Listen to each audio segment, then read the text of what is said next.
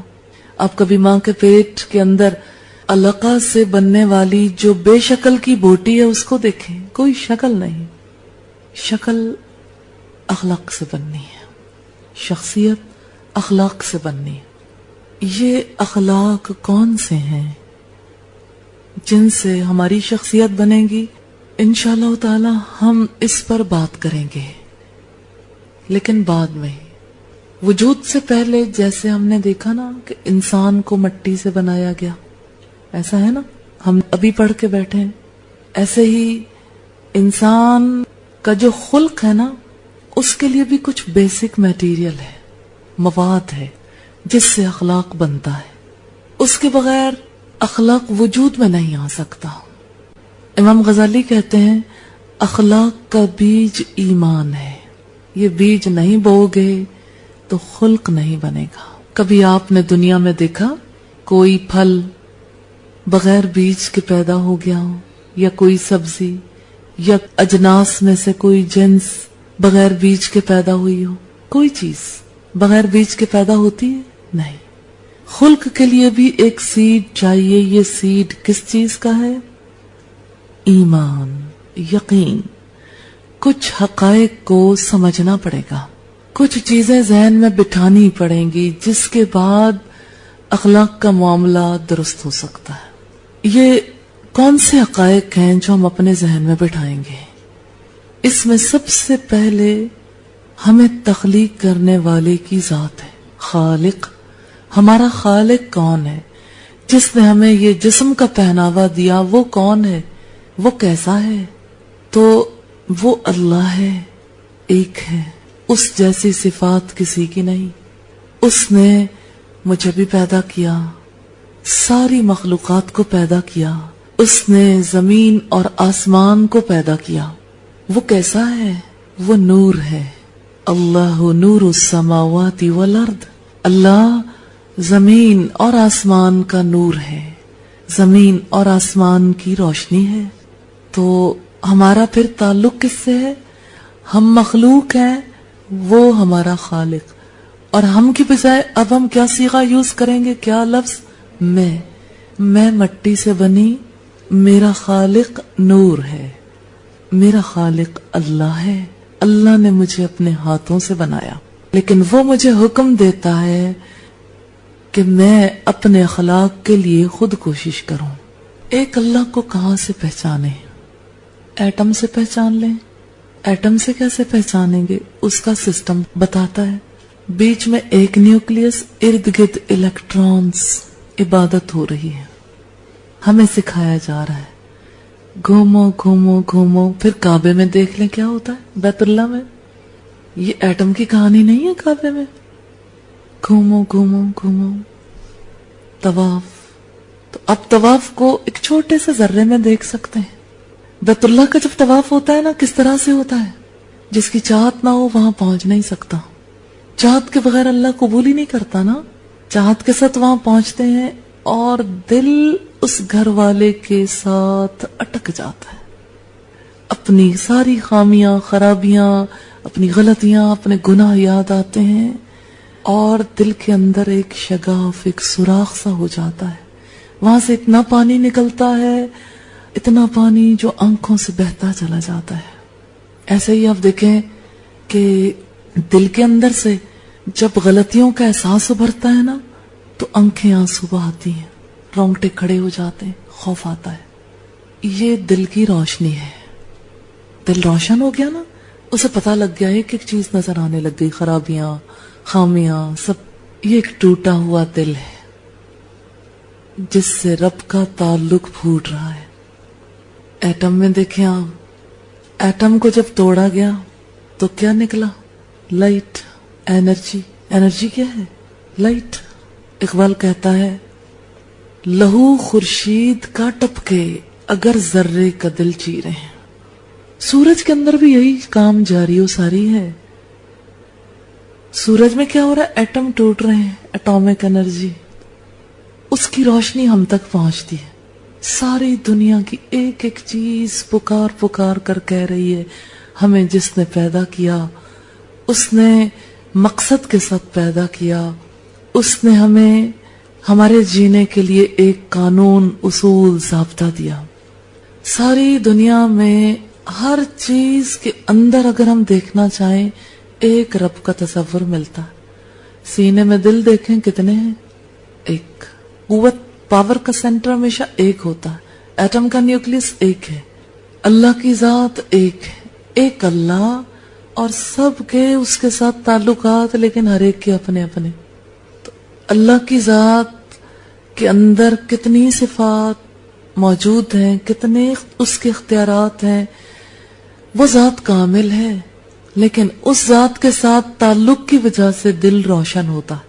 جیسے دیے سے دیا جلتا ہے نا، تو اللہ کی روشنی کی وجہ سے انسان کا دل روشن ہوتا ہے. یہ انسان کا اپنے رب سے تعلق ہے. اور پھر انسان کو دیکھیں آپ پہلی بات لکھیں گے، یہ جو بیسک کانسیپٹس ہیں اس کی ہیڈنگ یہی دے لیں، اللہ خالق ہے ہر چیز کا. دوسری چیز آپ لکھیں گے انسان. اللہ نے پیدا کیا، نہیں تھا، اب ہے، نہیں رہے گا، پھر ہوگا. 4 باتیں. کیف تکفرون باللہ، کیسے تم اللہ کا انکار کرتے ہو؟ تم تو مردہ تھے، پھر تمہیں زندہ کیا، پھر تم مر جاؤ گے، پھر دوبارہ زندہ کرے گا. یہ انسان کی پوری لائف کی کہانی ہے. انسان کو اللہ نے پیدا کیا، اسے اختیار دے دیا. چاہو تو اپنی فطرت پر لوٹ آؤ، رب کا راستہ اختیار کر لو، اور چاہو تو اس راستے سے نکل جاؤ. اسی میں انسان کا امتحان ہے. اب دیکھیں، جیسے ابھی ہم پہلے بات کر رہے تھے نا کہ اللہ نے جب ہمیں مٹی سے بنایا نا، اسے کسی کی ہیلپ کی ضرورت نہیں تھی، شکل بنی بنائی مل گئی.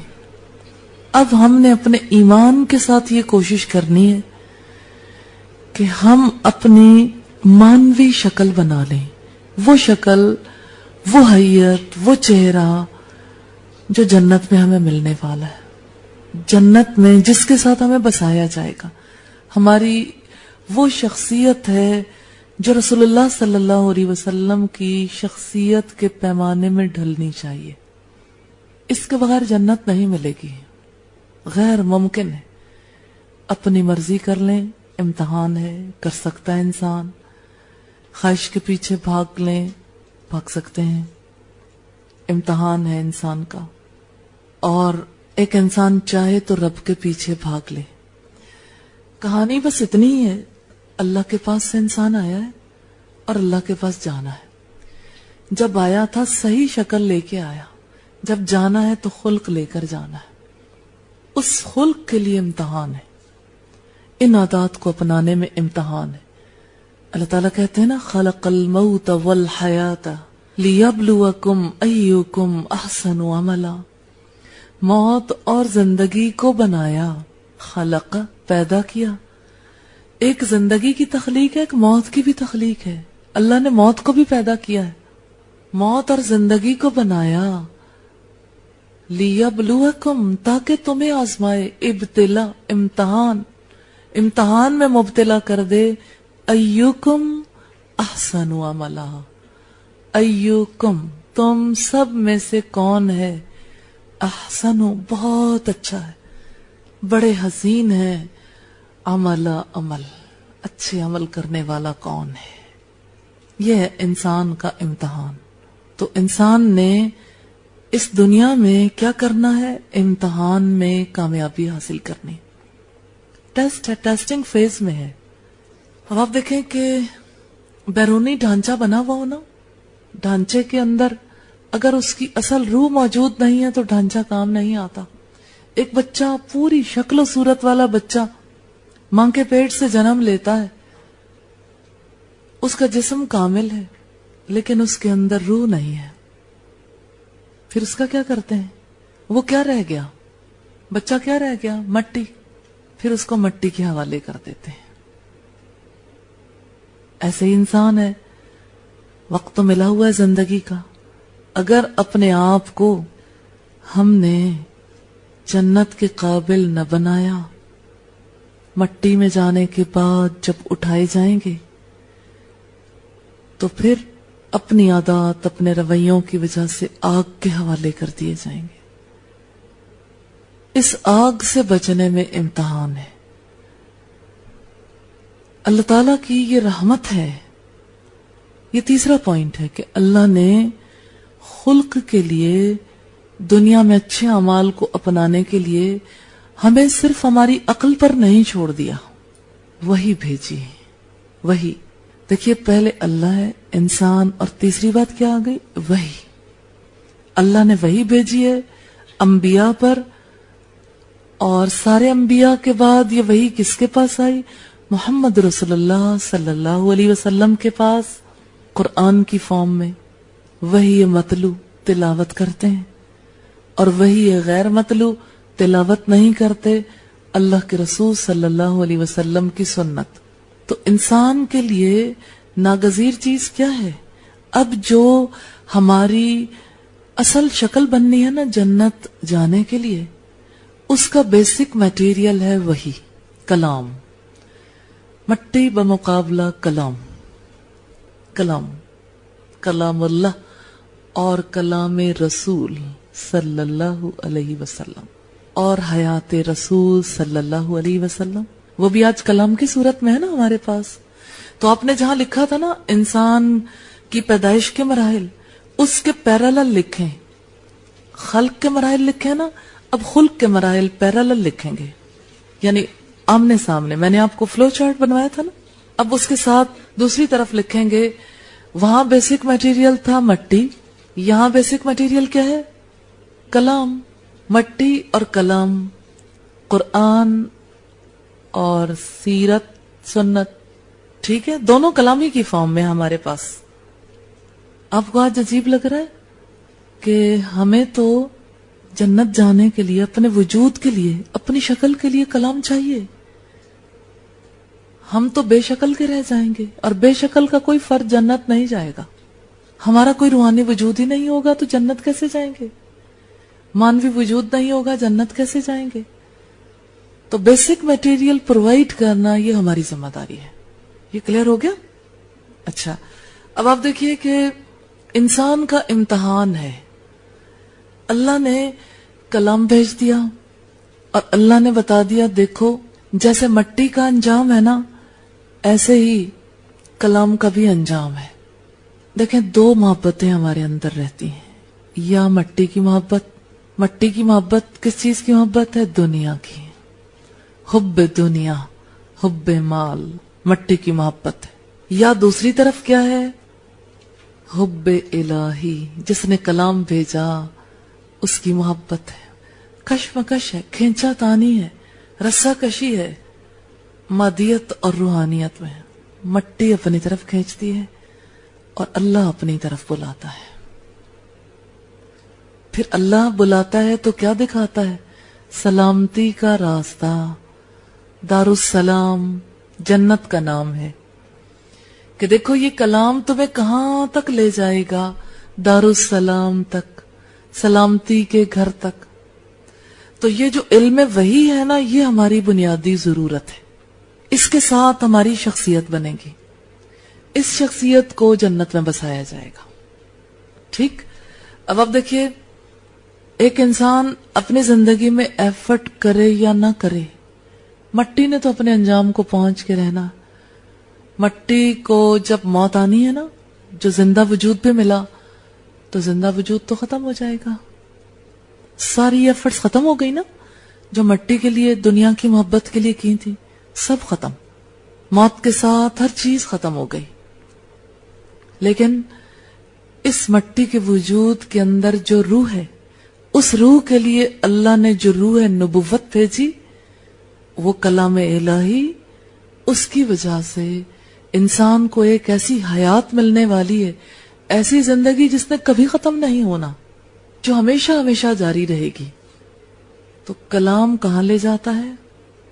دارالسلام تک، دارالخلد تک، ہمیشگی کے گھر میں. اور اس کے مقابلے میں مٹی کی محبت کہاں لے جاتی ہے؟ آگ میں، آگ، عذاب. تو دنیا کی زندگی میں اللہ تعالیٰ نے وہی بھیج کر ہم پر کیا واضح کر دیا کہ انسان ہر موڑ پر سوچتے ہوئے، کہتے ہوئے، سنتے ہوئے، دیکھتے ہوئے، اعضاء سے کام کرتے ہوئے، ہر موڑ پر امتحان میں ہے. انسان امتحان میں، ابتلا ہے، آزمائش. دو چیزوں میں سے ایک کا انتخاب اسے کرنا ہے. وہ دو چیزیں کیا ہیں؟ پورا قرآن، اللہ کا کلام کیا کہتا ہے؟ کیسے بن جاؤ؟ کیا بنانا چاہتا ہے کلام؟ متقی، تقوی بنیادی چیز ہے. متقی بنانا چاہتا ہے نا کلام. اور اگر کلام کی بجائے انسان دنیا کی محبت میں مبتلا ہو جائے تو ایسی صورت میں ایک انسان کس رویے کو اپنانے والا ہے؟ کہاں تک پہنچ سکتا ہے؟ میکسیمم فجور تک. دیکھیں، فسق ہے، معصیت ہے، فجور ہے. اللہ کی نافرمانی کا سب سے بلند درجہ، سب سے گرا ہوا انسان وہ ہے جو فاجر ہے. اخلاق کی جب بات آئے گی نا، یہ دو چیزیں ذہن میں رکھیں، تقوی اور فجور. ہر سوچ یا تقوی تک لے جائے گی یا فجور تک.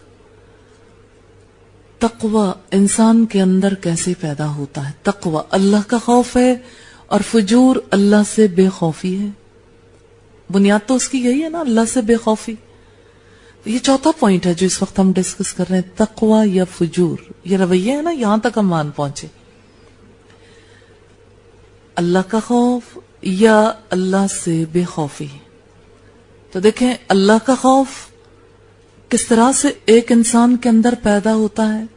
نیت سے، ارادے سے، ارادے کے بغیر نہیں.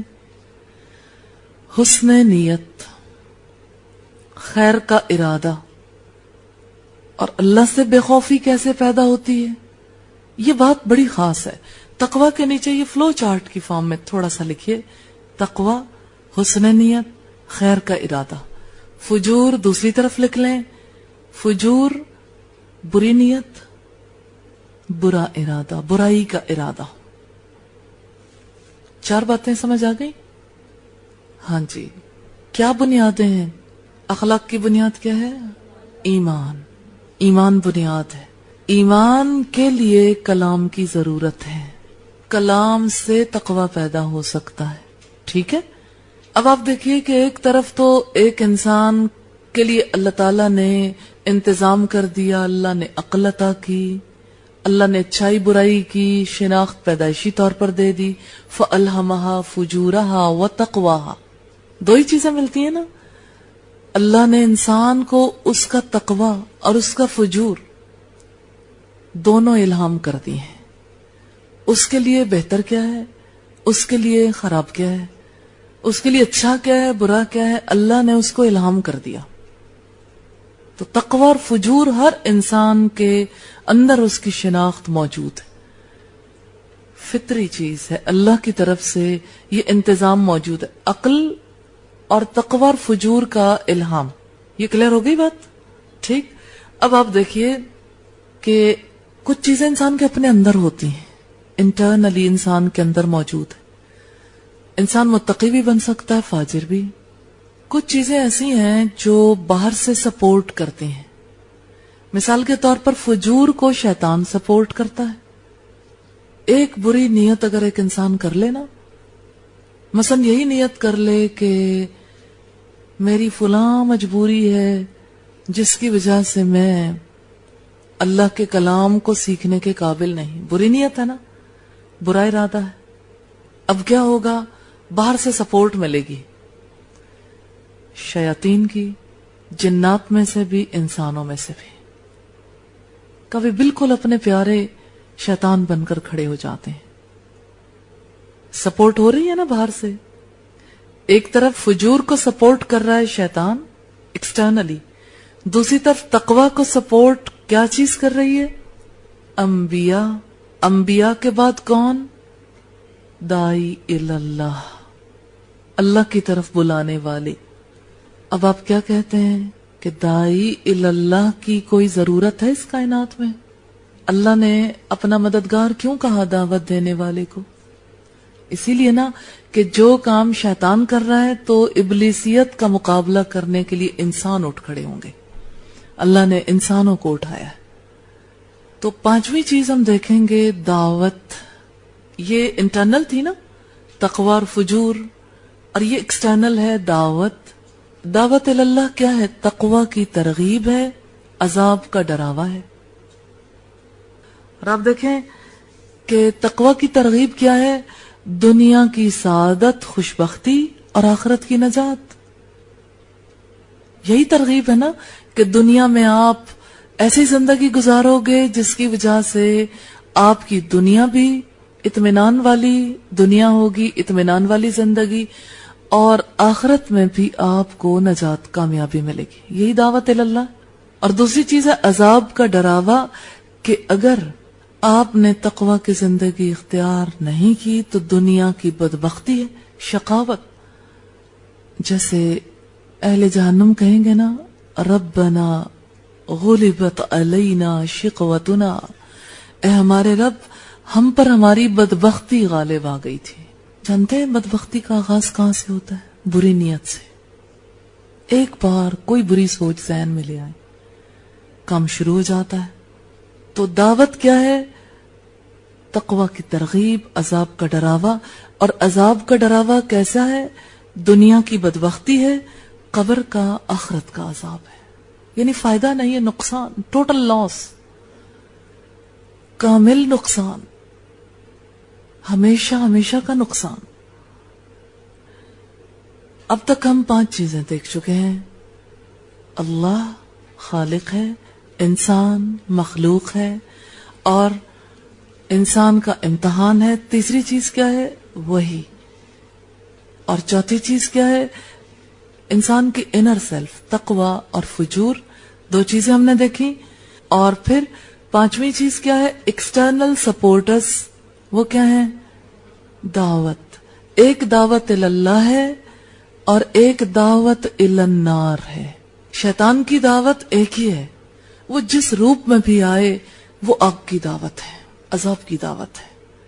اور انسان کتنا نادان ہے کہ شیطان کی دعوت قبول کر لیتا ہے, اس لیے کہ شیطان برے عمل کو خوشنما بنا کر دکھاتا ہے. پھر آپ دیکھیے کہ ایک انسان کو تقوی کی زندگی اختیار کرنے کے لیے علم کی ضرورت ہے. اللہ نے تو وہی بھیج دی, انبیاء بھیج دیے. انسان کو علم کی ضرورت ہے. یہ 6ٹھی چیز ہے, علم. علم کے حصول کے لیے سماعت چاہیے, بصارت چاہیے اور قلب چاہیے. اور اللہ نے اپنی پاک کتاب میں کیا فرمایا؟ ان السمع والبصر والفؤاد, یقیناً کان, آنکھیں اور دل, ان سے پوچھا جائے گا. ہر ایک سے سوال کیا جائے گا. کس بارے میں؟ علم کتنا حاصل کیا, عمل کتنا کیا, کہاں تک تم نے وہ بیسک میٹیریل پرووائڈ کیا. دیکھیں, اللہ نے مٹی سے بنایا نا, اس کے لیے ہم سے مطالبہ نہیں کیا تھا, لیکن کلام کے لیے اللہ کا مطالبہ ہے کہ اب اگلی سٹیج پہ جب آپ نے جانا ہے, اس کے لیے کلام کی ضرورت ہے. اس کے لیے کلام کو سننا ہے, کلام کو دیکھنا ہے, پڑھنا ہے, اور کیا کرنا ہے؟ اس کو اپنے دل میں جگہ دینی ہے, غور و فکر کر کے. علم کے لیے جس چیز کی ضرورت ہے وہ عقل ہے. یہ 7واں پوائنٹ ہے, عقل کا. عقل کے توسط سے انسان کو حکمت ملتی ہے, وزڈم. اس کو سمجھ آتی ہے زندگی کی کہانی. تو عقل کا کیا کام ہے؟ نمبر 1 تفکر, غور و فکر, تفکر. نمبر 2 تدبر. تدبر جانتے ہیں کسے کہتے ہیں؟ اللہ کے کلام کا پیچھا کرنا, بار بار سوچنا. غور و فکر تدبر سے انسان کرتا ہے. انسان غور و فکر شروع کرتا ہے تو اس کی وجہ سے پھر کلام کے پیچھے لگ جاتا ہے, چیز کی تہ تک پہنچتا ہے, جو معاملات بتائے گئے اس کی حقیقت تک پہنچتا ہے. تیسری چیز جو چاہیے وہ ہے امید. امید, امید کے بغیر ایک انسان کی عقل کام نہیں کر سکتی. دیکھیں, جو لوگ ڈپریشن میں مبتلا ہوتے ہیں وہ کچھ بھی نہیں کر سکتے. ڈپریشن کیا ہے؟ نا امیدی, عقل کو ختم کرتی ہے. اللہ تعالیٰ نے اس بارے میں کیا فرمایا؟ قُلْ يَا عِبَادِيَ الَّذِينَ أَسْرَفُوا عَلَىٰ أَنفُسِهِمْ. آپ کہہ دیجئے, اے میرے بندو جنہوں نے اپنی جانوں پر ظلم کیا ہے, لا تقنطوا من رحمت اللہ, اللہ کی رحمت سے مایوس نہ ہو جاؤ. یہ بیسک میٹیریل ہیلپ کرتی ہے. امید انسان کی عقل کو سپورٹ کرتی ہے, عقل سے پھر انسان علم حاصل کرتا ہے, پھر علم سے انسان تقوی تک پہنچتا ہے, خشیت تک, اللہ کے خوف تک. اگلی چیز ہے بصیرت, انسائٹ. دیکھیں, اندر کچھ ہوگا, روشنی ہوگی نا, باہر بصارت سے کچھ دیکھا ہوگا, اندر بصیرت آئے گی. انسائٹ جو ہے نا, باہر سے ایفرٹ کیے بغیر نہیں آتی. بصیرت اندر کی ایک ایفرٹ ہے. اللہ کی طرف سے ایک انسان کے لیے یہ بہت بڑا تحفہ ہے کہ ایک انسان اشیاء کی حقیقت, ماہیت کو سمجھنا شروع کر دے. جو اللہ کے راستے پہ چلتا ہے اللہ تعالیٰ فرماتے ہیں ہم اسے اپنے راستے پر چلاتے ہیں. لَنَهْدِيَنَّهُمْ سُبُلَنَا، کہ ہم پھر اسے اپنا راستہ دکھاتے ہیں. تو یہ راستہ کہاں سے دکھتا ہے؟ بصیرت سے، انسائٹ. اندر اللہ ایک فرقان رکھ دیتا ہے، کسوٹی، رائٹ اینڈ رانگ کے لیے کسوٹی اللہ دے دیتا. پانچویں چیز ہے بیداری. بیداری کیا ہوتی ہے؟ دل کا جاگ جانا. عقل تب کام کرتی ہے جب دل جاگ جائے. بیداری کے مقابلے میں عقل کو ختم کرنے والی کیا چیز ہے؟ غفلت. تو اب دیکھیے، تفکر سے، تدبر سے، امید سے، بصیرت سے ایک انسان کا دل بیدار ہو جاتا ہے. اچھا، ایک بڑی خوبصورت بات کہنا چاہتی ہوں.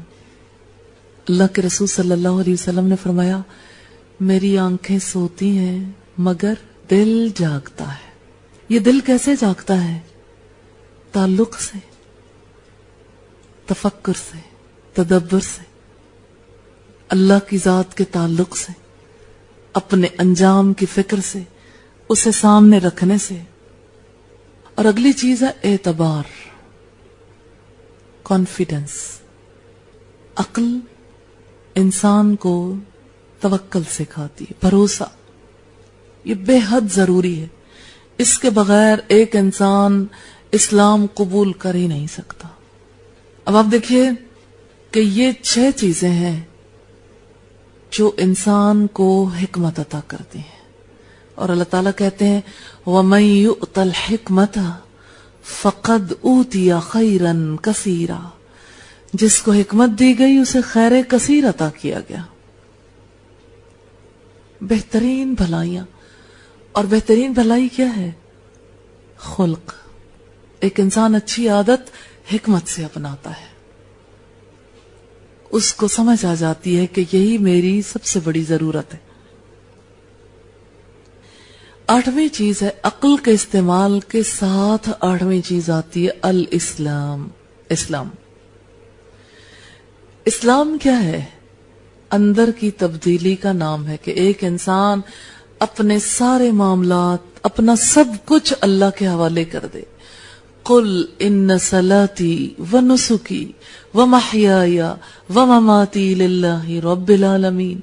کہہ دیجئے یقیناً میری نماز، میرے مراسم عبودیت، میری قربانیاں، میرا جینا، میرا مرنا سب اللہ رب العالمین کے لیے ہے. پھر کیا پتا چلا؟ اسلام کس چیز کا نام ہے؟ سپردگی، حوالگی. کہ ایک انسان اپنے مال پر اپنا نہیں رب کا حق سمجھ لے، اپنی صلاحیتوں پر اپنا نہیں رب کا حق، قوتوں پر اپنا نہیں رب کا حق. پھر فیصلہ کسی اور سے نہیں لینا، فیصلہ پھر اللہ سے. جہاں بھی فیصلہ کن موڑ آئے تو حضرت ابراہیم علیہ السلام کو یاد کر لینا چاہیے. انی ذاہب الی ربی، میں اپنے رب کی طرف جاتا ہوں. اللہ کی طرف انسان کیسے جا سکتا ہے؟ عقل سے، شعور سے. پھر اللہ سے فیصلے لیتا ہے انسان. تو یہ اندر کی تبدیلی اسلام لے کے آتا ہے. اندر کی تبدیلی کیسے آتی ہے؟ اب دیکھیں 2 طرح کی تبدیلیاں ہوتی، ایک تقوی، ایک فجور. جو اسلام قبول کرتا ہے، جو اپنا آپ اللہ کے حوالے کرتا ہے، وہ متقی بن جاتا ہے، اللہ کا خوف رکھتا ہے. اور جو ایسا اسلام قبول کرے جس میں اللہ کے حوالے نہیں کرتا اپنے آپ کو، وہ فجور کے راستے پہ چل نکلتا ہے. بہت دفعہ ذہن میں آتا ہے نا یہ کہ سب لوگ اسلام قبول کرتے ہیں، پھر اتنے نافرمانی کے کام کیسے کرتے ہیں؟ حوالے نہ کرنے سے. اب دیکھیں آپ نے پہلا کام کیا کیا ہے؟ سپردگی کیا ہے نا. الحمدللہ اس کورس کو جوائن کرتے ہوئے اگر سپردگی نہ ہوتی تو کیا ہوتا؟ پھر آپ یہ سب کچھ نہ سیکھ سکتے. پھر آپ کس راستے پہ چلتے؟ فجور کے. ایک تقوی کا راستہ ہے، ایک فجور کا راستہ ہے. 9واں پوائنٹ ہے دین. اسلام قبول کرنے کے بعد انسان دین کے راستے پہ آتا ہے. اور 10واں پوائنٹ ہے ایمان. ایمان کیا ہے؟ انسان کی فطرت. یقین کر لینا فطرت ہے، شک کرنا فطرت کے خلاف ہے۔ دیکھیں جو انسان شک کرتے ہیں نا کیسے رب کے راستے سے نکل جاتے ہیں، دنیا کی زندگی بھی برباد ہو جاتی۔ شک انسان کو ٹینشن میں مبتلا کرتا ہے، ٹینشن ڈپریشن کی طرف لے جاتی ہے۔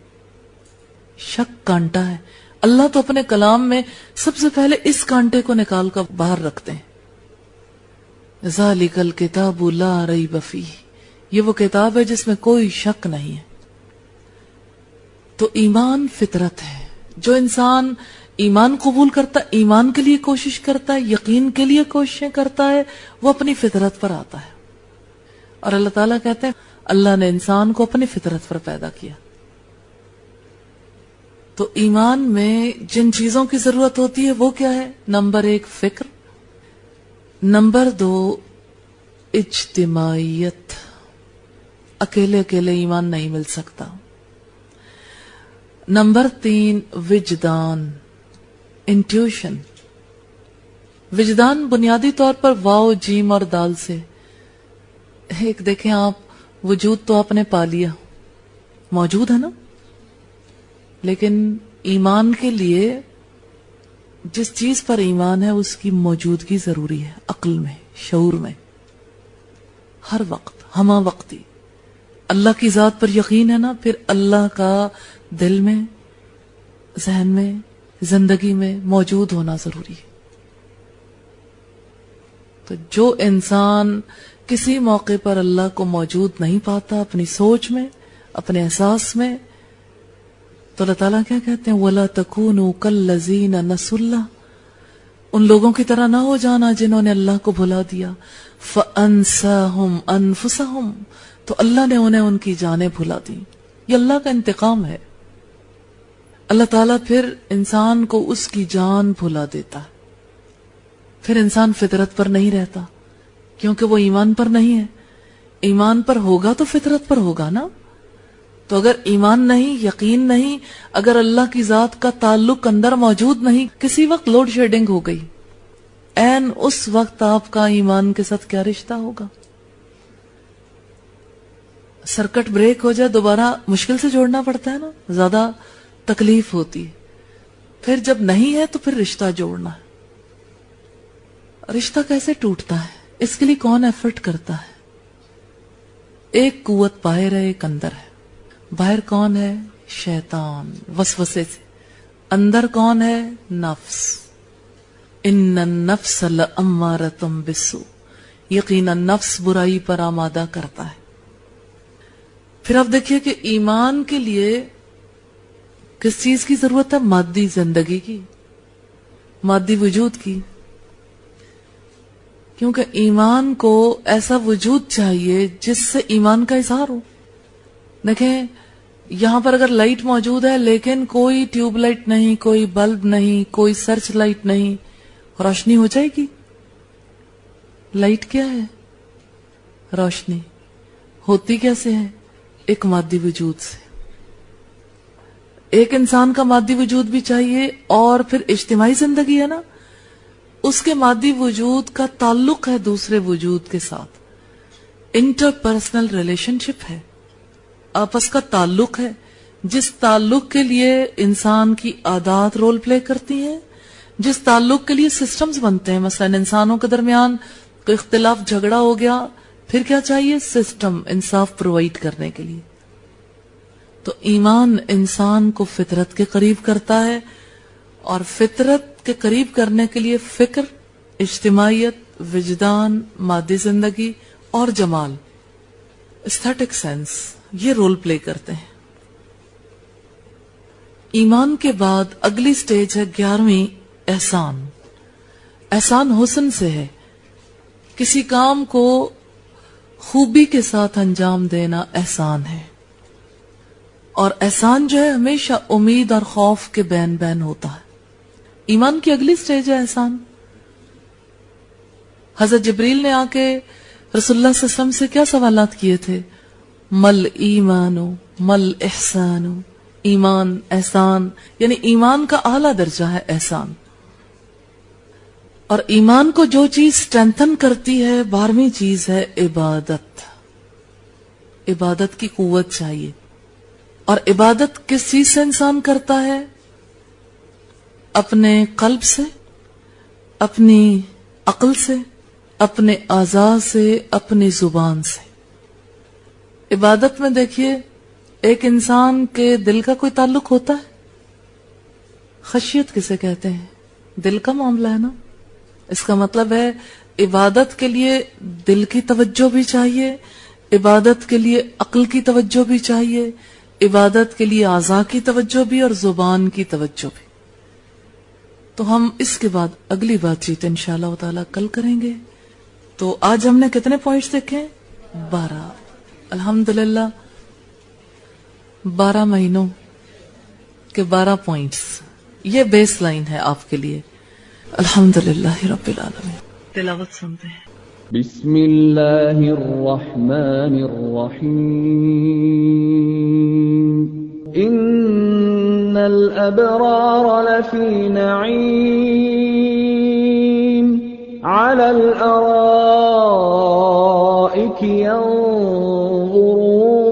ينظرون تعرف في وجوههم نظرة النعيم. کتنی چیزیں ہم نے دیکھی تھی؟ ہاں جی 12 چیزیں دیکھی تھی. کیا چین بنی تھی؟ نمبر 1 اللہ کا کیا تعلق ہے؟ کیوں پڑھا ہم نے اللہ کی ذات کو؟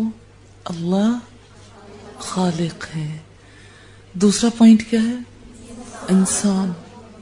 انسان کیوں پڑھا؟ مخلوق ہے. اور کس کی مخلوق ہے؟ اللہ کی مخلوق. انسان کی لائف کی ہم نے 4 حقیقتیں دیکھی تھی. 4 بیسک فیکٹس کیا ہیں؟ نہیں تھا، ہے، نہیں ہوگا، پھر ہوگا. حیات موت، حیات موت. جب ہم بات کرتے ہیں اور نہیں تھا، ہے، نہیں ہوگا، ہوگا، اس میں کیا ڈفرنس ہے؟ دونوں میں بات تو ایک ہی ہے. ریئلائزیشن نہیں ہوتی. اپنی لینگویج میں نا جتنا ہم سمپلیفائی کر کے دیکھتے ہیں اتنا زیادہ ہمیں ریئلائزیشن ہوتی ہے. لیکن ٹرمز اس کے لیے یہی ہیں: موت، زندگی، موت، زندگی، باس بعد الموت، ہمیشہ کی زندگی. انسان ان 4 مراحل میں سے ایک سے گزر چکا، دوسرے سے گزر رہا ہے، 2 مراحل آنے والے. تو یہ 4 مراحل انسان کے لیے کیا حیثیت رکھتے ہیں؟ انسان کی کیا پوزیشن ہے اس زندگی میں؟ انسان کو اللہ نے بھیجا یہاں پر کس مقصد کے لیے بھیجا؟ لِيَبْلُوَكُمْ أَيُّكُمْ أَحْسَنُ عَمَلًا. اچھا تیسرا پوائنٹ کیا ہے؟ وحی. وحی کی کیا حیثیت ہے؟ وحی کیوں آئی؟ ہاں جی انسان کی رہنمائی کے لیے. کس پر آئی؟ ہر ایک انسان پر آتی ہے؟ نہیں، انبیاء پر. آخری وحی کس پر آئی؟ محمد رسول اللہ صلی اللہ علیہ وسلم پر. اور وحی کی کتنی اقسام ہیں؟ ایک وحی مطلوع ہے. مطلوع کا مطلب کیا ہوتا ہے؟ اور دوسری کیا ہے؟ غیر مطلوع. کون سی ہے وحی؟ حدیث. حدیث رسول غیر مطلوع ہے. اور وہی مطلوع کون سی ہے؟ قرآن مجید، قرآن حکیم. اچھا چوتھا پوائنٹ ہم نے کیا دیکھا تھا؟ انسان کے لیے اللہ کا فیصلہ دنیا میں بھیجنے سے پہلے. ہاں جی فَأَلْهَمَهَا فُجُورَهَا وَتَقْوَاهَا. دہرائیں سے. فَأَلْهَمَهَا فُجُورَهَا وَتَقْوَاهَا. پھر دہرائیں. انسان کو اس کا تقوی اور اس کا فجور الہام کر دیا گیا. ہم جب اس کا ترجمہ کرتے ہیں ہم کہتے ہیں انسان کو اس کی اچھائی برائی الہام کر دی گئی. تقوی کا ترجمہ اچھائی کرنا درست ہے اور فجور کا ترجمہ صرف برائی کرنا درست ہے. تو فجور کی ایک ایگزامپل دینا چاہتی ہوں، اس سے آپ فجور کا اندازہ لگا سکتے ہیں کہ یہ کتنا بڑا جرم ہے. دیکھیے زنا کرنا جرم ہے نا، خواہ وہ کسی بھی مقام پر ہو، لیکن بڑا جرم ہو جاتا ہے اگر اپنی ماں یا بہن کے ساتھ کیا جائے. اور بڑا جرم ہے اگر ہمسائے کے ساتھ کیا جائے، اور بہت بڑا جرم ہے اگر مسجد میں کیا جائے.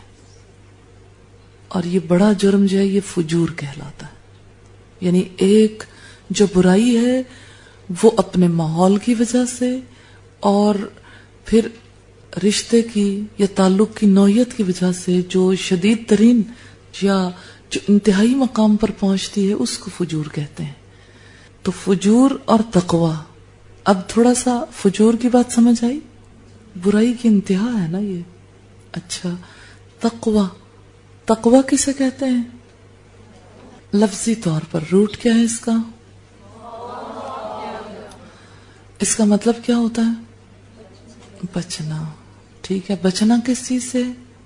فجور سے. فجور سے بچنا. فجور کہاں لے جاتا ہے؟ آگ میں. تو آگ سے بچنا. اللہ کی نافرمانی کیا ہے؟ فجور. اس سے بچنا، اللہ کی ناراضگی سے بچنا تقوی ہے. ہم نے تقوی اور فجور کے حوالے سے 2 امپورٹنٹ باتیں دیکھی تھی. تقوی کیا ہے؟ تقوی کے لیے کس چیز کی ضرورت ہے؟ ہاں جی بولیں، سارے بولیں.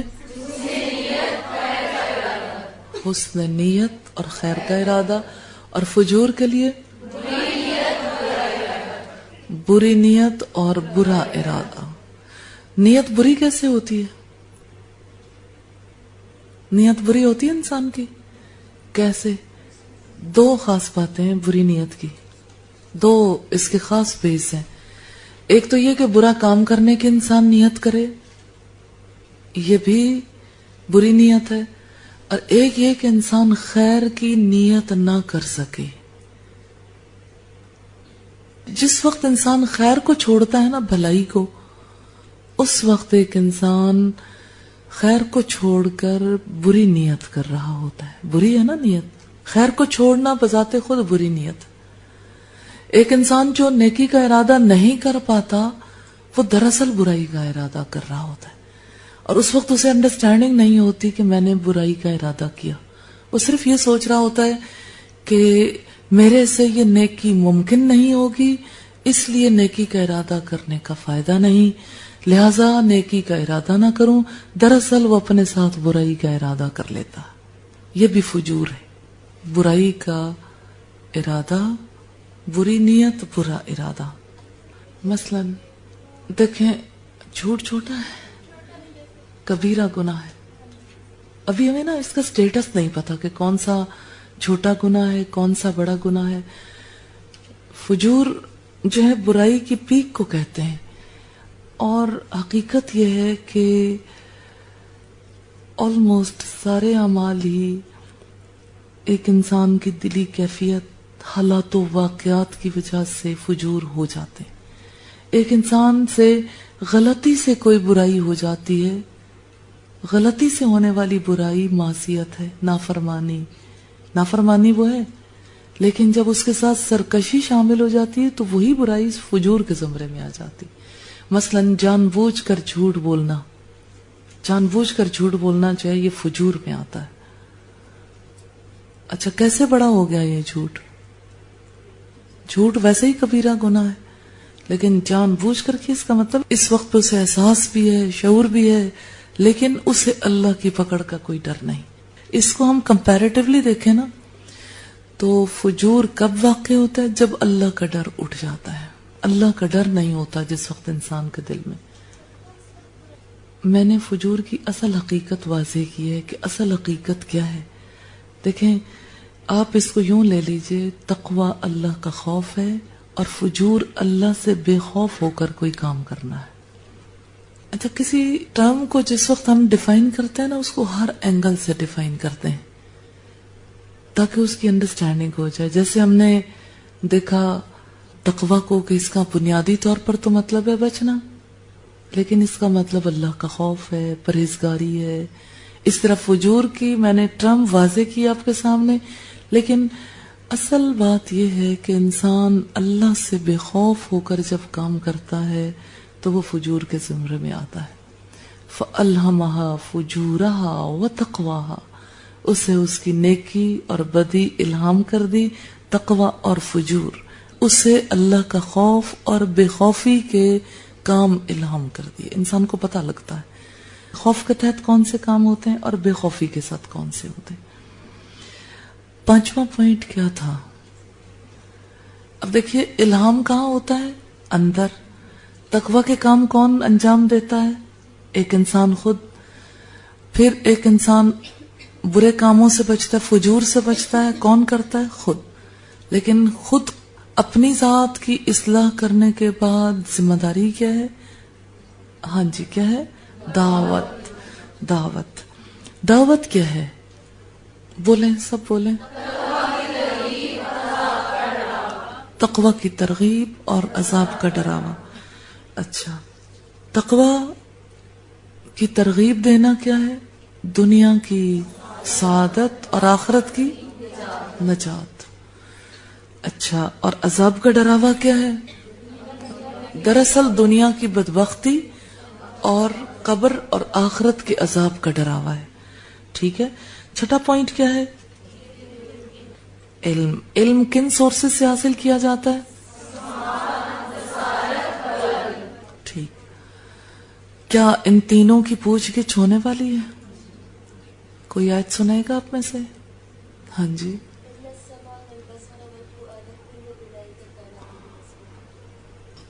ان السمع والبصر والفؤاد، یقیناً کان، آنکھیں اور دل، ہر ایک کے بارے میں انسان سے پوچھا جائے گا. تو علم کے جتنے سورسز ہیں ان سورسز کے حوالے سے انسان کو بہت زیادہ الرٹ رہنے کی ضرورت ہے. 7واں پوائنٹ کیا تھا؟ علم کے حصول کے لیے کس چیز کی ضرورت ہے؟ کیا ان پوائنٹس میں آپ کو کوئی منطقی لاجیکل سیکوینس مل رہا ہے؟ ربط ملتا ہے؟ ہاں جی. علم کے حصول کے لیے عقل کا استعمال ہے. تو عقل کے لیے ہم نے دیکھا تھا کیا کیا اس کے طریقے استعمال کے.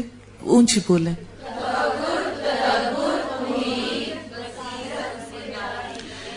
امید، بصیرت،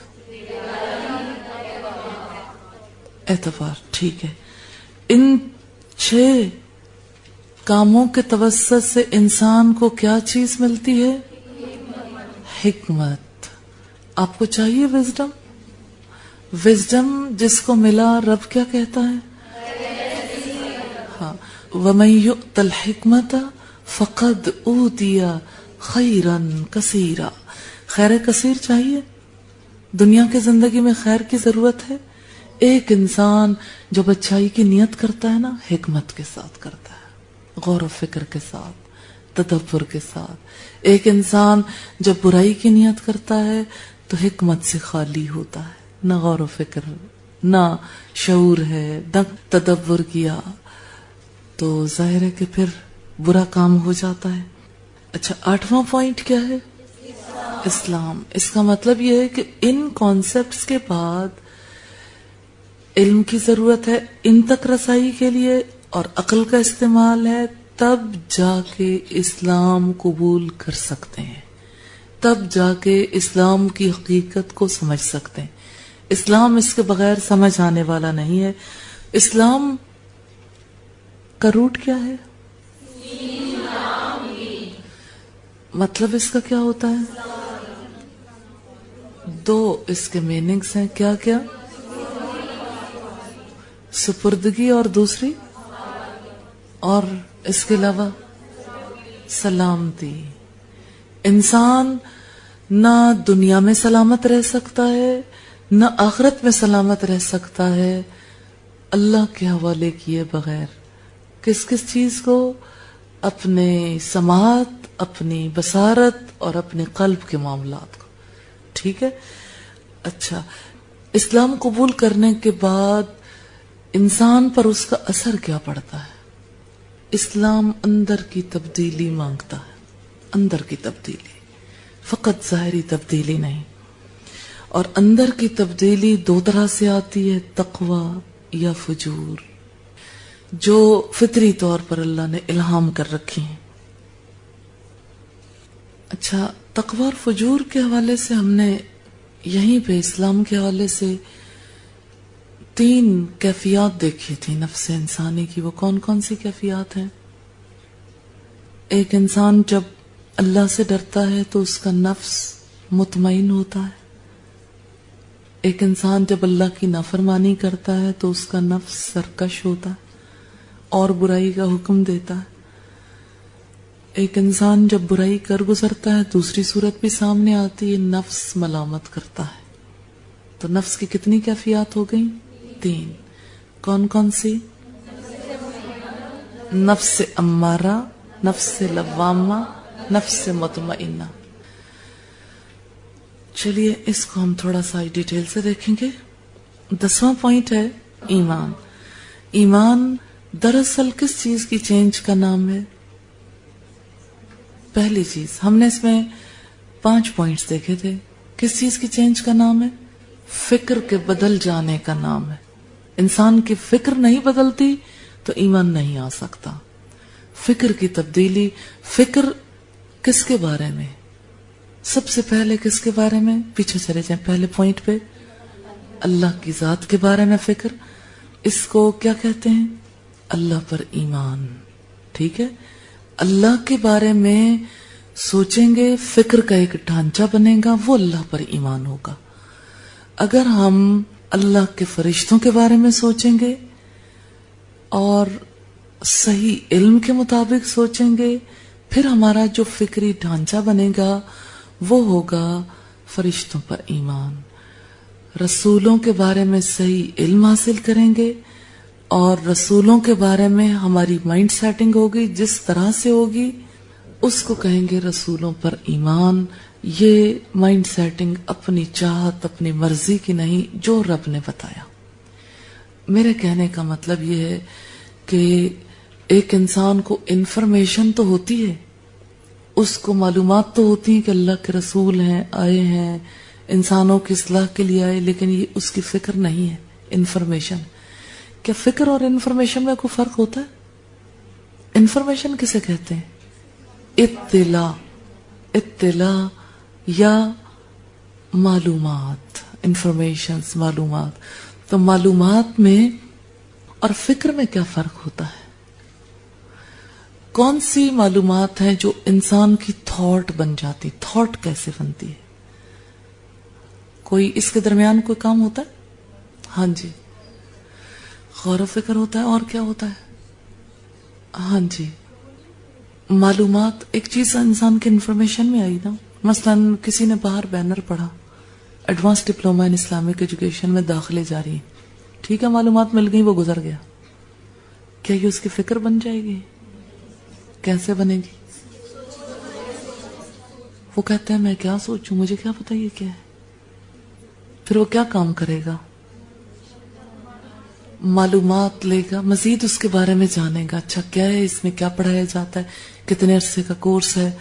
پھر اسی طرح سے یعنی ایک چیز کے بارے میں پتا چلا، اس کے بعد اس نے اس کے پر خود سے پریشانی اٹھائی سوچ کے، پھر رائٹ سورس سے اس کا علم حاصل کیا، پھر اس نے سوچا کہ ہاں یہ میری ضرورت ہے.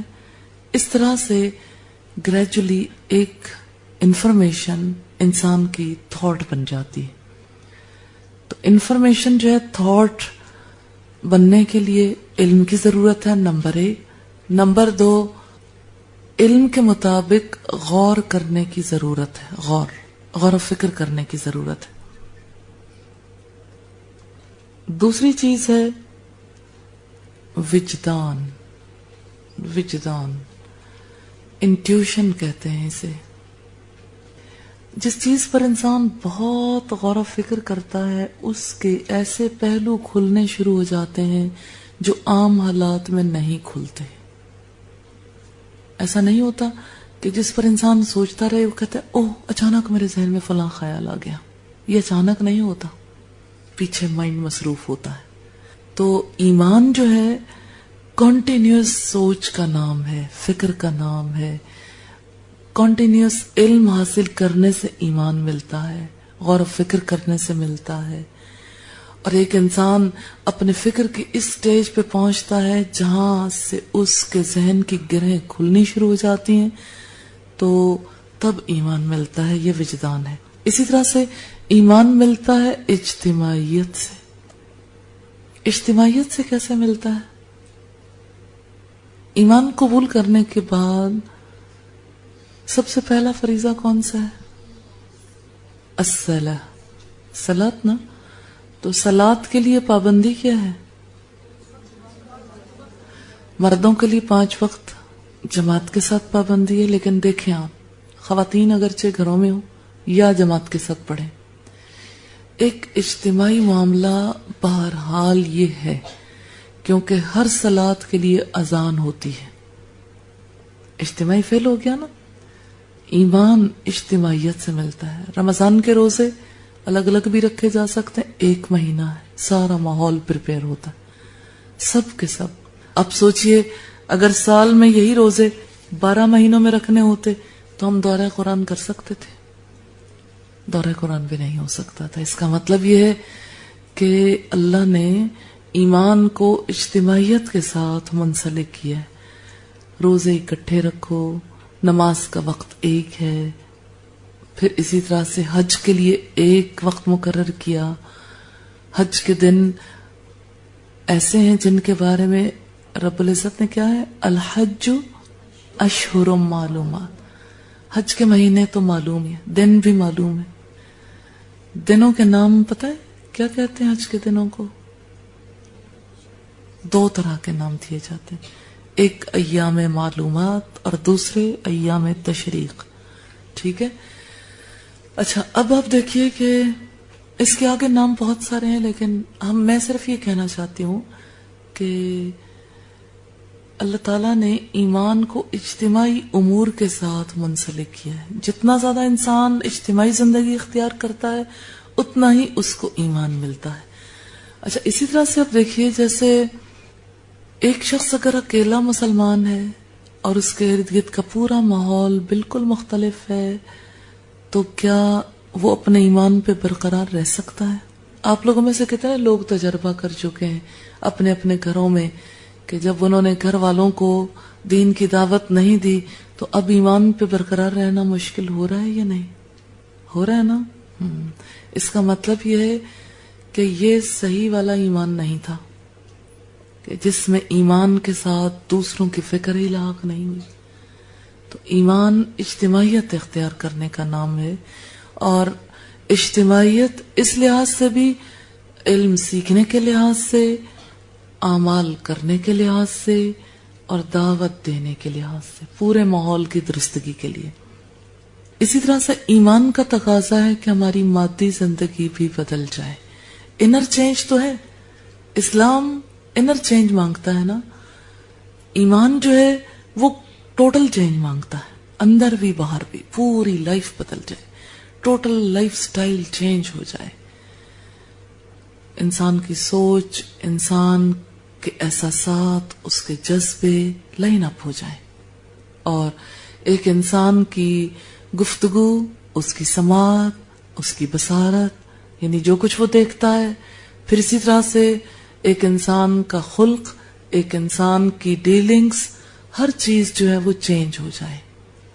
پھر ایک انسان کماتا کیسے ہے، خرچ کیسے کرتا ہے، معاشرتی زندگی، معاشی، سیاسی، قانونی، لائف کا ہر پہلو چینج ہو جائے تو تب ایک انسان ایمان حاصل کرتا ہے. ایمان کوئی سادہ سی چیز نہیں ہے، پوری زندگی کی ایفرٹ ہے.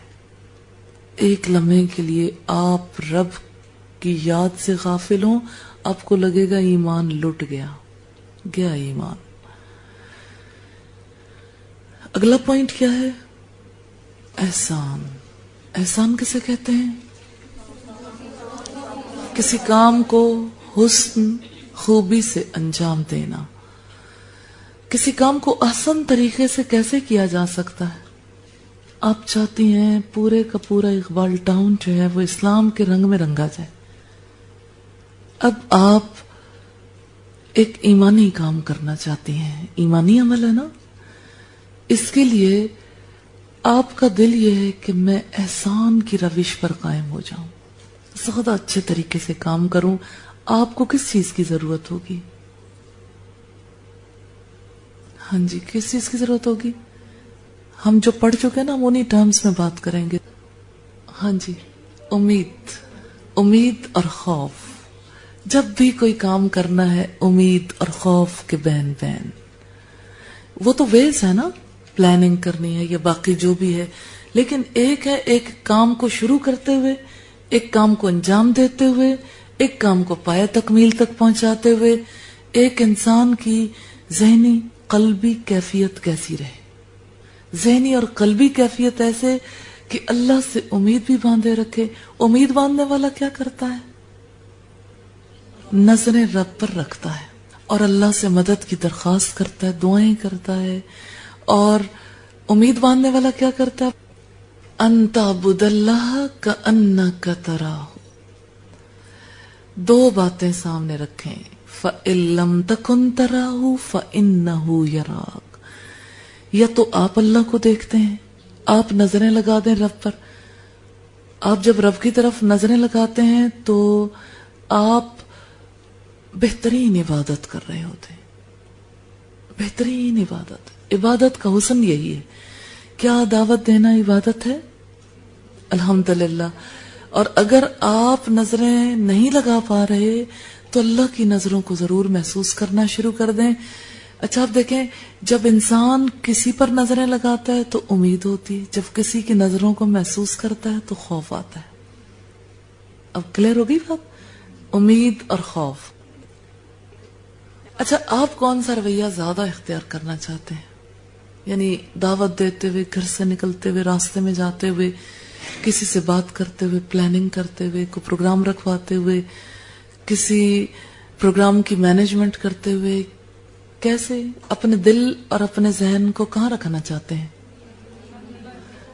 اللہ کی طرف نظر لگائے ہوئے. پھر اللہ کی طرف نظریں لگانے والا سارا وقت کیا کرے گا؟ سرگوشیاں نہیں کرے گا.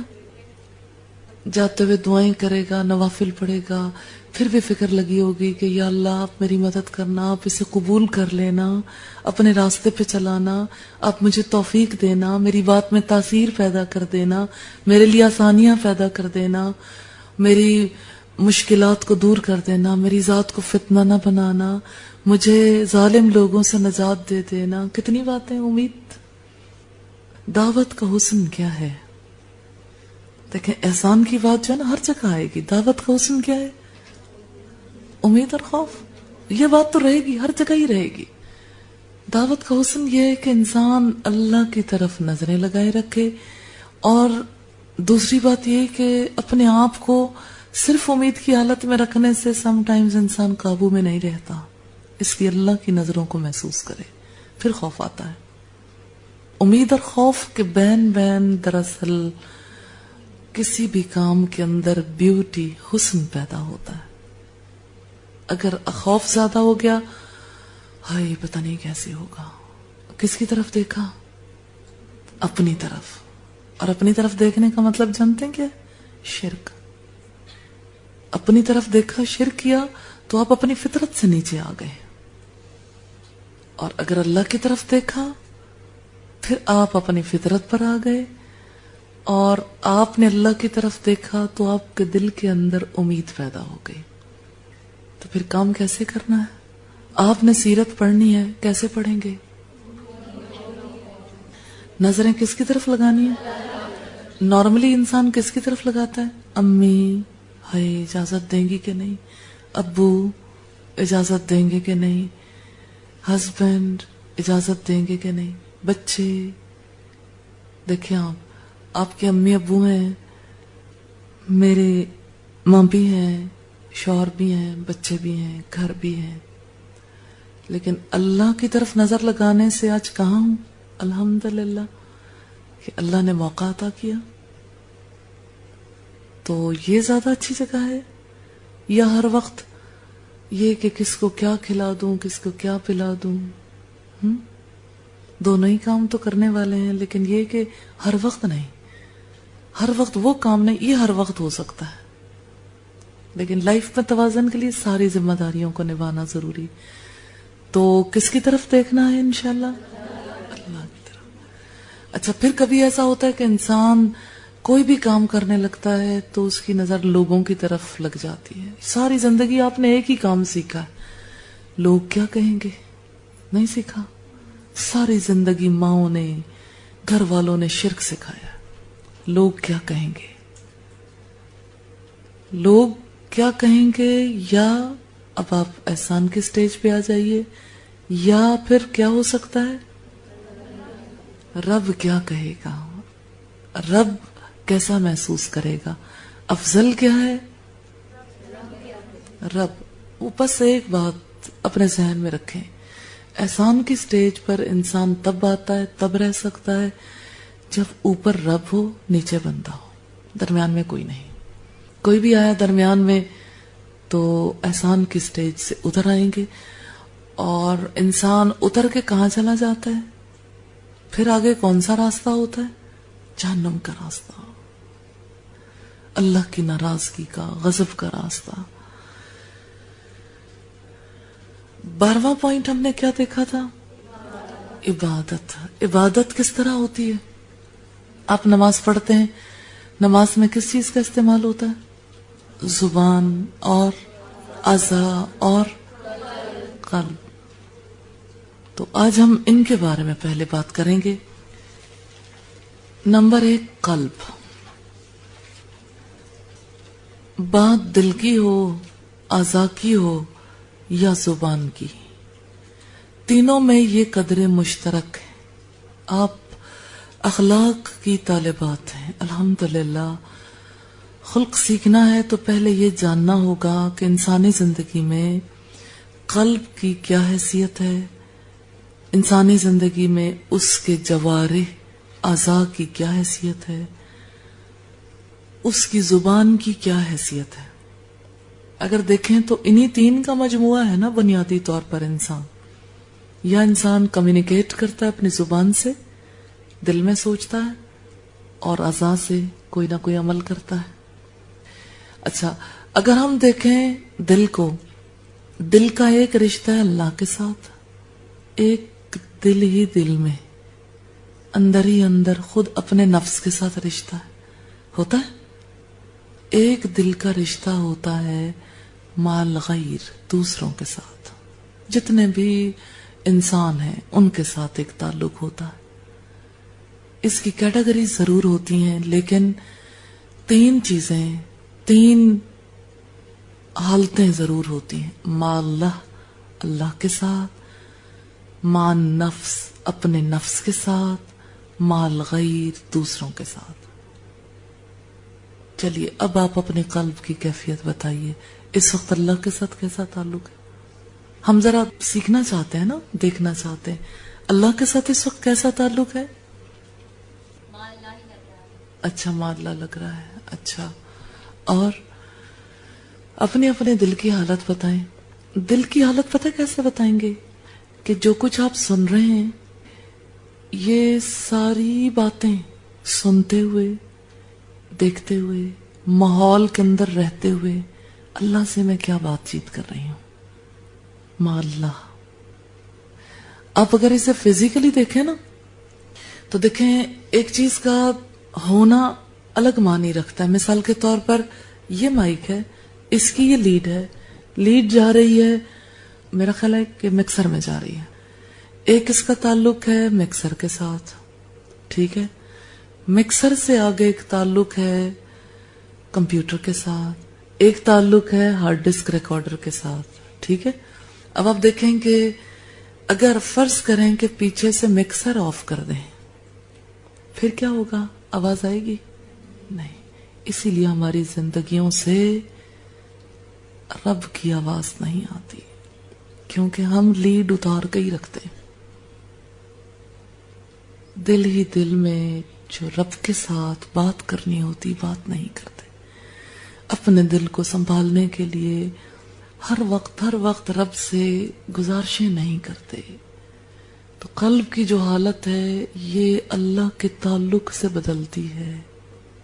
تو ہر ایک چیز کا رشتہ جو سنا ہے, سنتے ہوئے بھی رشتہ ایک اللہ کے ساتھ تو قلب کا رشتہ ہے ہی نا, دوسرا اپنے نفس کے ساتھ ہے, تیسرا دوسروں کے ساتھ ہے, ٹھیک ہے. اب آپ دیکھیے جس وقت ایک انسان غلطی کرتا ہے, غلطی کرتے ہوئے اس کا اللہ کے ساتھ رشتہ رہتا ہے یا ٹوٹتا ہے؟ کٹ جاتا ہے. اور کیا ہوتا ہے؟ اپنے نفس کے ساتھ جو رشتہ ہے وہ کس نوعیت کا ہوتا ہے؟ نفس کہاں جا کے کھڑا ہو جاتا ہے؟ نفس سے امارہ بن جاتا ہے، سرکش نفس. تبدیلی آ گئی نا، چینج آ رہی ہے. ایک بات سے چینج آتی ہے. ایک قول اگر جنت تک لے جا سکتا ہے تو ایک قول، ایک بات انسان کو جہنم تک بھی لے جا سکتی ہے. اچھا آپ دیکھیں، عین اس وقت پر دل پر بھی اثرات مرتب ہو رہے ہیں، بات کے سنتے ہوئے، بات کے کرتے ہوئے، کوئی کام کرتے ہوئے، کوئی کام انجام دیتے ہوئے. انسان 3 حالتوں سے الگ نہیں رہ سکتا. 3 حالتیں ضرور ہی ہوتی ہیں. یہ الگ بات ہے کہ کسی ایک جگہ ہم نے کنیکشن جوڑ کے رکھا ہے، دوسری جگہ کے اتار دیے. لیکن ایک انسان چونکہ سوشل بینگ ہے، سوسائٹی کا ایک فرد ہے، اس لیے اس کا دوسروں کے ساتھ بھی رشتہ رہتا ہے. اس کا رشتہ رب کے ساتھ تو رہنا ہی ہے، اور اپنا وجود تو اپنا وجود ہے. بات سمجھ آئی؟ کیا سمجھ نہیں آئی وہ سوال کریں. یہ بات سمجھ نہیں آتی کہ اللہ کے ساتھ رشتہ کیسے رہتا ہے. دیکھیں، یہاں رہتے ہوئے کون سا لمحہ ہے جب ہم اللہ کی مخلوق نہیں ہے؟ خالق کے ساتھ تو رشتہ ہے. دل تو اس کی 2 کریم انگلیوں کے درمیان ہے. رشتہ تو ہے، تعلق تو ہے. ہمارے بھول جانے سے، اگنور کر دینے سے وہ تعلق رہے گا تو صحیح، حیثیت بدل جائے گی تعلق. مثلا جس وقت ہم اللہ سے بات نہیں کر رہے ہوتے، اللہ کو یاد نہیں کر رہے ہوتے، اللہ کو پکار نہیں رہے ہوتے، ہمارا اللہ سے رشتہ کٹ رہا ہوتا ہے. مثال کے طور پر عدیلہ مجھ سے بات کر رہی ہیں، اب آپ کی بھرپور توجہ اگر میری طرف ہے تو یہ رشتہ ہے مال غیر، دوسروں کے ساتھ ایک رشتہ ہے. لیکن میری بات سے اگر دل پر اثرات مرتب ہو رہے ہیں تو مان نفس بھی کھل کے سامنے آ گیا. اور اس دوران اگر نفس اور غیر کے ساتھ تو تعلق ہے، اللہ سے کچھ کہا ہی نہیں، یاد کیا نہیں، اللہ کی ذات کو ہم نے مس کر دیا نا، ہم نے مس کیا، ہم مس ہو گئے، ہم نے سوچا نہیں. تو اس کا مطلب یہ ہے کہ ہمارا دل اللہ کے ساتھ اٹکا ہوا نہیں ہے، اور دل کے افعال درست نہیں ہیں، رابطے درست نہیں ہیں. دیکھیں جی، سادہ سی بات ہے، کنیکشن 3 ہے. 3 طرف انسان کے کنیکشن جڑے ہوئے رہتے ہیں. اگر ایک بھی کنیکشن اتر جائے تو انسان خراب ہو گیا. یہ بات سمجھ آتی ہے؟ آپ اسے اپنی لائف کے ساتھ نہ دیکھیں کہ میری لائف میں تو ایسا ہوتا ہی نہیں، کنیکشن جو اترے ہوئے، آپ اسے ریالٹی کے طور پر سمجھیں. 3 طرف کنیکشن کی بات کو، ٹھیک اس طرح سے کہ یہ ہے دل. فرض کریں نا ایک انسان ہے، اس کے قلب کا معاملہ ہے. اب آپ دیکھیں کہ اس کا ایک تعلق جو ہے ایک طرف جڑا ہوا ہے اللہ کے ساتھ. اب یوں کر لیں، ایک طرف اللہ کے ساتھ تعلق ہے، ایک طرف اس کا اپنے ساتھ تعلق ہے، ایک طرف اس کا تعلق ماحول کے ساتھ. روشنی نہیں آ رہی، مثلا یہ دیکھیں روشنی آ گئی نا، اس کا مطلب ہے مال غیر تعلق قائم ہو گیا. ٹھیک ہے، یہ دیکھیں مال غیر کنیکشن ٹوٹ گیا. اینٹی سوشل بیہیویئر جن کا ہوتا ہے نا، اینٹی سوشل لوگ جو ہوتے ہیں وہ اپنا بلب آف کر کے رکھتے ہیں، ہر بات کو اپنی ذات تک لمیٹڈ. ٹھیک، اب آپ دیکھیے یہ مال غیر کنیکشن ختم ہوا، اس کا پتہ لگا. اچھا اب آپ دیکھیں اس کا اپنی ذات کے ساتھ تعلق ہے. اگر پیچھے سے لائٹ کے ساتھ کنیکشن ختم ہو جائے، اس کا مطلب یہ ہے کہ اصل سورس سے اس کا رابطہ کٹ گیا. اگر اصل سورس سے رابطہ کٹ جائے، ہم اس کا معاشرے سے بھی صحیح رابطہ قائم نہیں کر سکتے، ارد گرد والوں سے، کیونکہ جہاں سے روشنی لینی ہے روشنی لی نہیں، نہ یہ خود روشن ہوا نہ کسی کو روشنی دی. اب کلیئر ہو گئی بات؟ لائٹ کون ہے؟ نور، اللہ. ہم نے یہیں سے بات شروع کی نا، اللہ نور السماوات والارض، اللہ زمین اور آسمان کا نور ہے. تو اللہ کے ساتھ جب ایک انسان کے دل کا رشتہ کٹتا ہے تو دل میں روشنی نہیں آتی. اللہ کے ساتھ رشتہ کٹتا ہے تو ماحول بھی روشن نہیں ہوتا، ماحول سے تعلق بھی خراب ہو جاتا ہے. اب کلیئر ہو گئی بات؟ ہاں یہ اچھا سوال ہے. مثال کے طور پر جیسے میں بات کر رہی ہوں کہ اللہ سے رشتہ کٹتا ہے تو انسان کا نہ تو اپنے آپ سے رشتہ درست رہتا ہے نہ ماحول سے. فوراً ایک انسان کہے یا اللہ میرا رشتہ اپنے سے کٹنے نہ دینا، یا اللہ میرا رشتہ اپنے سے جوڑ کے رکھنا. کنیکشن جڑ گیا نا. اچھا پھر اگر دیکھا کہ اپنے آپ کا رشتہ خراب ہو رہا ہے، یا اللہ مجھے میرے نفس کے حوالے نہ کرنا، تیرے سے تعلق کٹ گیا تو میں تو پھر نفس سے گائیڈ لائن لینا شروع کر دوں گی، اور یا اللہ مجھ سے میرے ماحول کو جہاں کہیں میں ہوں وہاں پر روشنیاں پھیلا دینا. یہ بات کلیئر ہو گئی کیسے انسان اللہ کے ساتھ رشتہ جوڑ کے رکھتا ہے تو اس کی زندگی درست ہوتی ہے. تو یہ معاملہ کسی ایک بات کا نہیں ہے، ہر وقت یہی تعلق ہے بندے کا رب سے. ہر وقت کی دعائیں، ہر وقت کی یاد. اللہ کے ساتھ رشتہ کٹتا ہے تو پھر دو رشتے رہ جاتے ہیں، ایک اپنے نفس کے ساتھ اور ایک دوسروں کے ساتھ. روشنی نہیں آ رہی. اب دیکھیں یہ اگر پیچھے سے رشتہ کٹ گیا نا لائٹ سے، اب آپ مجھے یہ بتائیں کہ یہ یہاں سامنے پڑا ہوا ہے اور یہ دیکھیں آپ ماورا کے اور میرے درمیان حائل ہو گیا. اب ماورا کیا دل چاہتا ہے، اس کا کیا کریں؟ ہاں اس کو ہٹا دیں، اس کا کیا فائدہ، کیونکہ یہ بیکار ہو گیا. حالانکہ اس کا اپنے نفس کے ساتھ رشتہ ہے، جلنے کی صلاحیت رکھتا ہے، ماحول کو بھی درست کر سکتا ہے، لیکن ماحول والے کہتے ہیں پھینک دو، الگ کر دو، کنیکشن ٹھیک کر دو. یا تو یہ پیچھے سے کنیکشن اس کا جڑ جائے یا پھر اسے اٹھا دیں، اس کا کوئی فائدہ نہیں ہے. تو دیکھیں ایک لیمپ کو ہم اٹھا کے پیچھے رکھ دیتے ہیں، اور اگر اللہ ہمیں ہی پیچھے کر دے، ایسے اللہ انسانوں کو بدل دیتا ہے. قرآن پاک میں آتا ہے نا کہ اس طرح ہم قوموں کو بدلتے رہتے ہیں، ایک کی جگہ دوسرے کو لے آتے ہیں. آپ نے اپنے رب سے کیا بات کی اس دوران؟ بات کی ہے رب سے؟ ہاں جی کیا؟ ہاں یا اللہ ہمیں ان لوگوں میں نہ کرنا، ہمیں اپنے ساتھ جوڑے رکھنا. ہاں جی یا مقلب القلوب ثبت قلبی علی دینک. جی اللہ مجھے اپنے ساتھ جوڑے رکھنا. اب مجھے یہ بتائیں کہ دل بدل رہا ہے؟ کلیئر ہوتا ہے نا کہ دل کیسے بدلتا ہے، دل کے حالات کیسے بدلتے ہیں. دل کا رشتہ اللہ سے جڑتا ہے پھر دل بدلتا ہے. رشتہ کاٹ دیں ہم. وَيَقْطَعُونَ مَا أَمَرَ اللَّهُ بِهِ أَن يُوصَلَ، وہ اس رشتے کو کاٹ ڈالتے ہیں جسے جوڑنے کا اللہ نے حکم دیا. تو اللہ نے ایسے لوگوں کے بارے میں کیا کہا ہے؟ یہ کون لوگ ہیں؟ اولئک هم الخاسرون. خسارہ کیا ہے؟ ساری زندگی خراب ہو گئی. نقصان نقصان نقصان میں نہیں رہنا. اللہ کا تعلق بچاتا ہے. تو بس سنتے ہوئے آپ دیکھیں آپ کی سماعت، آپ کی بصارت اور آپ کا دل کام آتا ہے ایسے اللہ کے تعلق سے کام کا ہو جاتا ہے. ہاں ایسے کام کا ہوتا ہے. یہ معاملہ انسان کے قلب کا ہے. اس کے اوپر ابھی مزید بات چیت کرنے کی ضرورت ہے، انشاءاللہ ہم بات چیت کریں گے. اور یہ معاملہ انسان کے جوارے کا بھی ہے.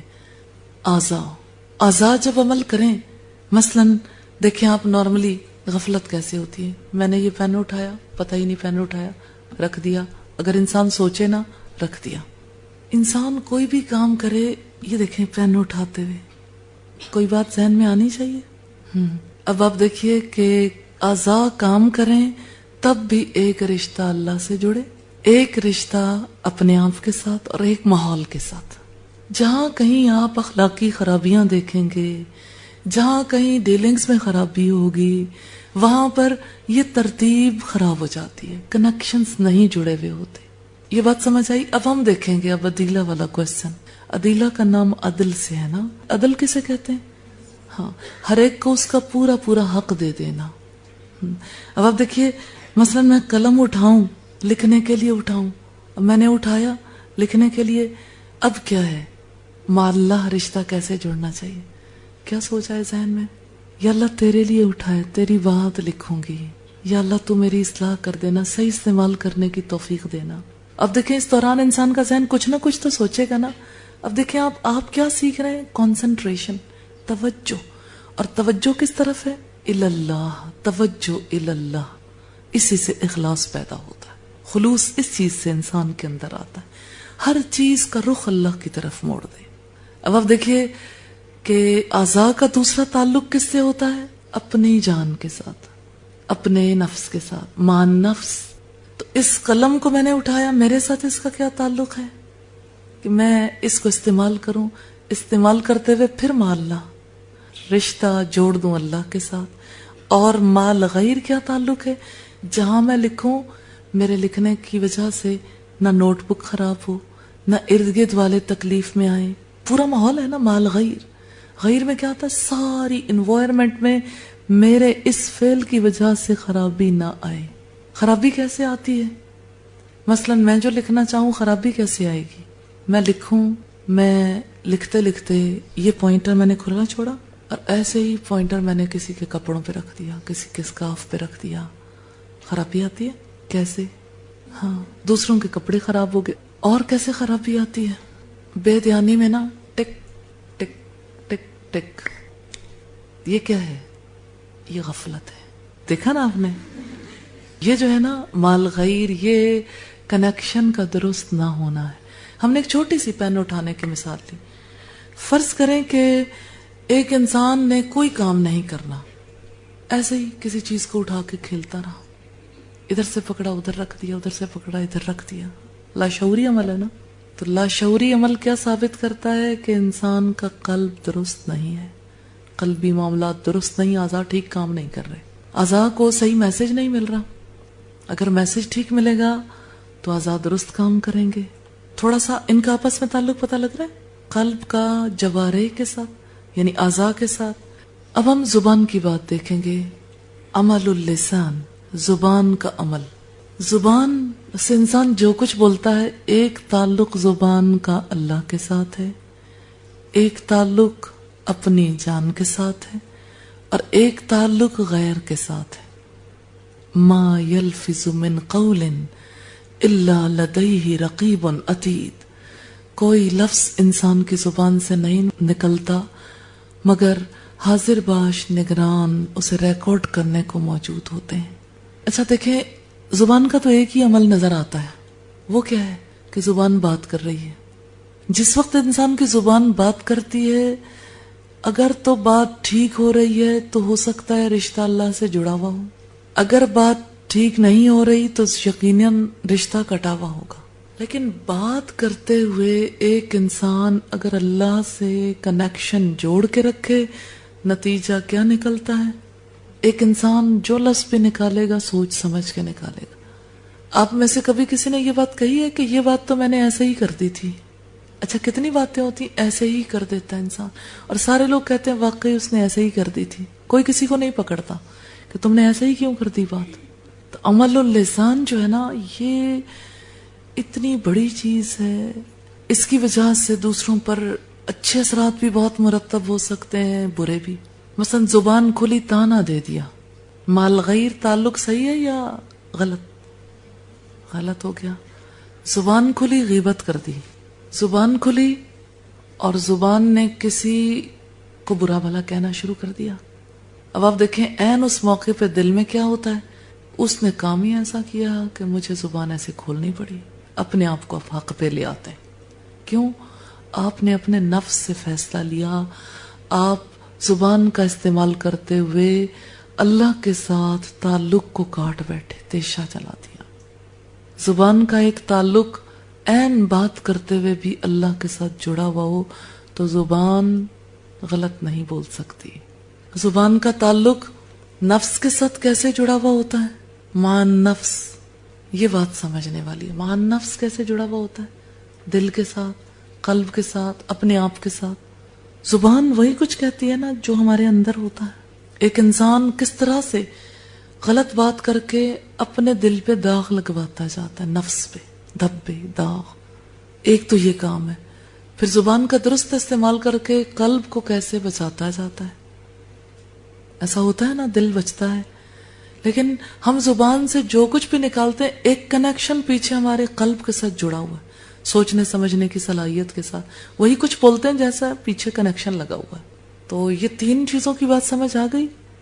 ہم نے آج کیا تین چیزیں دیکھی ہیں نئی, قلب, اعضاء کا عمل اور زبان کا عمل.